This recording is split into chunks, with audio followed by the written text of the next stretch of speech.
मुल्क की सियासत के दो बड़ों में राबता। नवाज शरीफ और आसिफ जरदारी के दरमियान टेलीफोनिक गुफ्तगू। साबिक सदर आसिफ जरदारी की वतन वापसी पर नवाज शरीफ को मुबारकबाद। दोनों रहनुमाओं में रियासत को बचाने के लिए मिलकर किरदार अदा करने पर इत्तफाक। जरा के मुताबिक मुआशी मुश्किलात और आवाम को रिलीफ देने के लिए अहम फैसले करने पर भी इत्तफाक। दोनों रहनुमाओं की एक दूसरे को मुलाकात की दावत। जल्द मिलेंगे।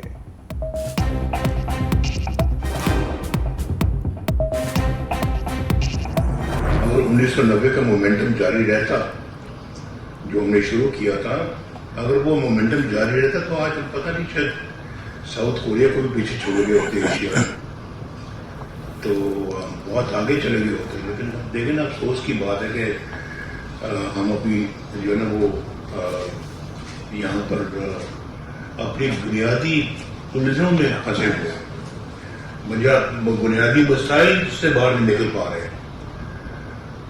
$1 बिलियन के लिए हम दूसरे मुल्कों को आज जाके भीख मांगते हैं। मुआशी बहाली के लिए इस्तेहकाम लाजिम है, सबको मिलकर काम करना होगा। नवाज शरीफ ने सियासी सरगर्मियां शुरू कर दी। मरकजी ऑफिस मॉडल टाउन में पार्टी रहनुमाओं से मुलाकातें। साबिक वज़ीर आज़म ने कहा, माजी की हुकूमतों में मईशत हमारे एजेंडे का बुनियादी नुक्ता रहा, फिर मौका मिला तो मईशत ही अव्वलीन तरजीह होगी। तमाम बड़े बड़े मंसूबे हमारे दौर में लगे। 20 साल पुराने मंसूबे भी हमारे अदवार में मुकम्मल हुए। 1999 से शुरू होने वाली रफ्तार जारी रहती तो आज हम एशिया में सबसे आगे होते। IMF ने खुद कहा, पाकिस्तान बहुत जल्द पांव पर खड़ा हो जाएगा। नवाज शरीफ 10 नवंबर के बाद मुल्क गिर दौरे करेंगे। शहबाज शरीफ के एमक्यूएम कन्वीनियर खालिद मकबूल सदीकी को टेलीफोन। वालिदा की बीमारी पर मजाज पुरसी। एमक्यूएम कन्वीनियर को नवाज शरीफ से मुलाकात की दावत भी दे दी। खालिद मकबूल की सरबराही में मुत्तहिदा वफ्द कल लाहौर में नवाज शरीफ से मुलाकात करेगा। सियासी सूरत हाल और इलेक्शन के हवाले से बातचीत की जाएगी।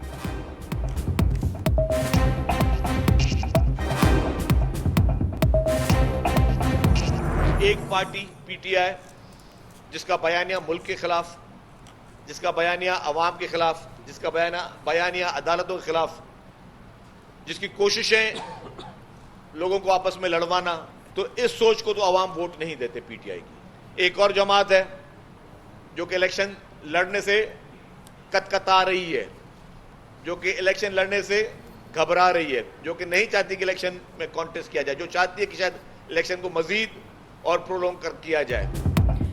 एक जमात इलेक्शन लड़ने से घबरा रही है। पीपल्स पार्टी हर वक्त इलेक्शन लड़ने के लिए तैयार है, आज कराओ या कल। साबिक सूबाई वजीर शर्जील मेमन और सईद गनी की कराची में प्रेस कॉन्फ्रेंस। कहा, एक पार्टी पाकिस्तान को गैर मुस्तहकम करना चाहती है इंतखाबात ताखीर का शिकार हो जाएं। पसनी और मियांवाली वाकयात की मजम्मत करते हैं। बुज़दिलाना कार्रवाइयों के बाद सोशल मीडिया पर किया जाने वाला प्रोपेगेंडा शर्मनाक है।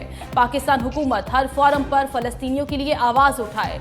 सईद गनी ने कहा, बल्दियाती इंतखाबात में जीत के बाद ये साबित हो गया है कि पीपल्स पार्टी आम इंतखाबात में भी कामयाबी हासिल करेगी।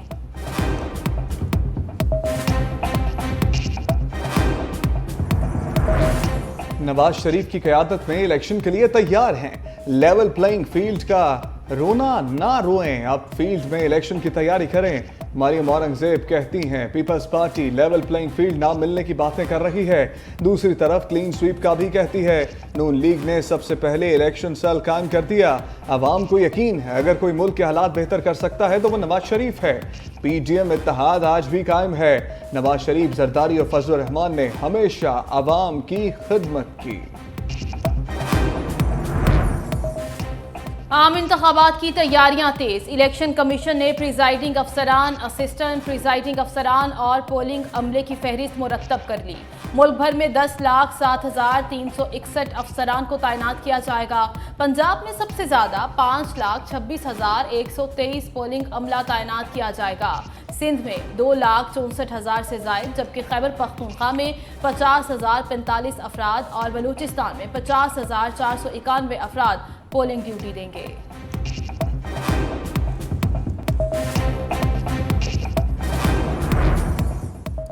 मुल्क में पहली बार निजी स्कूलों में भी पोलिंग स्टेशन बनाने का फैसला। इलेक्शन कमीशन ने प्राइवेट स्कूल्स की फहरिस्त मांग ली। महकमा एजुकेशन के EDOs को खत लिख दिया। प्राइवेट असातिज़ा की तफसीलात भी मांग ली। जिन अजला में सरकारी मुलाजमीन की कमी होगी वहां प्राइवेट स्कूलों के असातिज़ा से पोलिंग के लिए मदद ली जाएगी। तर्जमान इलेक्शन कमीशन के मुताबिक प्राइवेट स्कूलों के असातिज़ा और इमारतों को बतौर रिजर्व रखा जाएगा।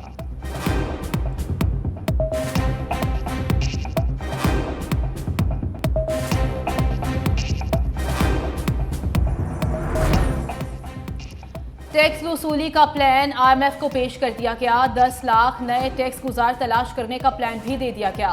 IMF का टैक्स हदफ हर सूरत हासिल करने का मुतालबा। दूसरी जानिब निगरान वज़ीर ख़जाना डॉक्टर शमशाद अख्तर कहती हैं तमाम इदारों ने अहदाफ पर अमल दरामद किया। कवी उम्मीद है IMF मिशन से मुज़ाकरात कामयाब होंगे। आलमी मालियाती इदारे से मुज़ाकरात मुस्बत तरीके से आगे बढ़ रहे हैं।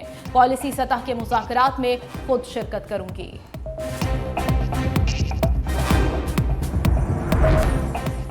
निगरान वज़ीर आला सिंध की निगरान वज़ीर आज़म से मुलाकात। सिंध में मेगा तरक्याती मंसूबों पर तबादला ख्याल। अनवारुल हक काकड़ की तरक्याती मंसूबों की तकमील की राह में रुकावटें दूर करने की यकीन दहानी। कहा Karachi circular railway, K4 project और मलीर एक्सप्रेस वे समेत तमाम मंसूबों की फंडिंग का जायजा लिया जाएगा।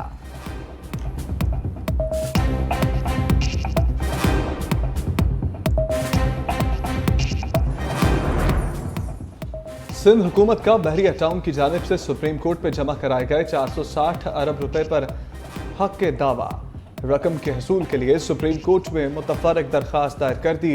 कहा सुप्रीम कोर्ट 16,000 एकड़ पर सिंध हुकूमत की मलकियत तस्लीम कर चुकी है। सिंध हुकूमत को तरक्याती मंसूबों के लिए फंड्स की अशद जरूरत है। बहरिया टाउन की जानिब से सुप्रीम कोर्ट में जमा रकम सिंध हुकूमत को दी जाए।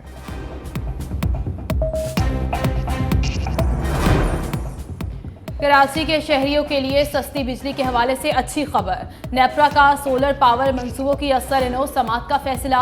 के इलेक्ट्रिक के 270 मेगावाट के 2 पावर प्लांट्स के नोटिस जारी कर दिए। मलिर कराची में 150 मेगावाट के सोलर पावर प्लांट प्रपोजल की मंजूरी पर 15 नवंबर को समात होगी। वेस्ट कराची में 120 मेगावाट के पावर प्लांट पर समात भी उसी रोज होगी।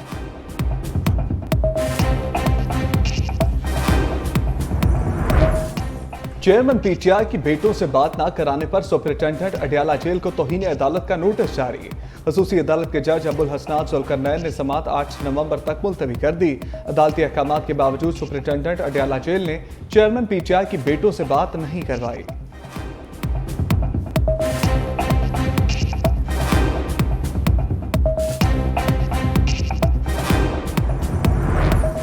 पाकिस्तान में ऑटोमोबाइल सेक्टर को शदीद मुआशी बहरान का सामना। पाक व्हील्स के अदाद-ओ-शुमार के मुताबिक रवा माली साल की पहली सहमाही में कारों की फरोख्त 44% कम हो गई। बसों की फरोख्त में भी 32% कमी हुई। ऑटोमोबाइल सेक्टर की आलमी तिजारत में पाकिस्तान का हिस्सा बहुत कम। पिछले साल 10 करोड़ 60 लाख डॉलर की एक्सपोर्ट की गई, जिसमें से 85% स्पेयर पार्ट्स पर मुश्तमिल थी।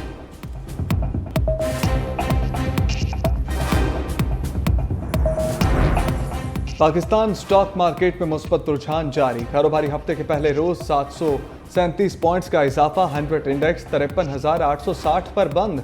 दूसरी जानिब डॉलर की कदर में इजाफे का सिलसिला भी जारी।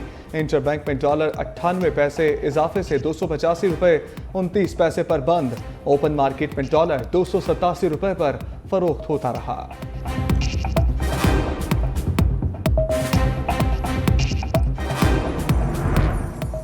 कोयटा में कोंगो वायरस का एक और मुश्तबा मरीज इंतकाल कर गया। 37 साला दौलत बीबी फातिमा जिना अस्पताल में ज़ेरे इलाज थी। सिविल अस्पताल की खातून फार्मासिस्ट भी कराची मुंतकिल। वायरस में मुब्तला 9 तिब्बी अरकान समेत अब तक 16 अफराद कोंगो पॉजिटिव हो चुके हैं। आज मजीद 2 मरीजों को भी कराची मुंतकिल किया जाएगा। दूसरी जानिब कराची के निजी अस्पताल में स्पेशल वार्ड तैयार। महकमा सेहत ने अस्पतालों को हाई अलर्ट कर दिया। महकमा सेहत ने एडवाइजरी भी जारी कर दी।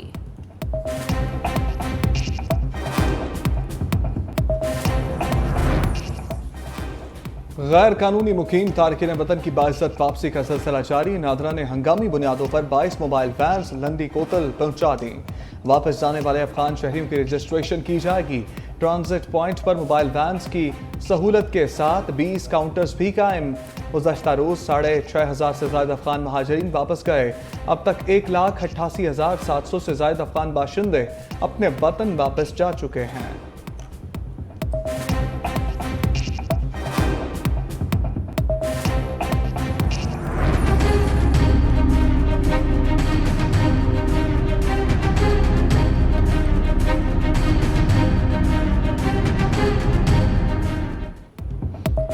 स्मॉग बन गई रोक। लाहौर में फजाई आलूदगी के डेरे। दुनिया के आलूदा तरीन शहरों में दूसरा number. Air quality index 383 record. नई दिल्ली पहले नंबर पर। पंजाब भर के स्कूलों में बच्चों के लिए मास्क की पाबंदी पर अमल दरामद हो गया।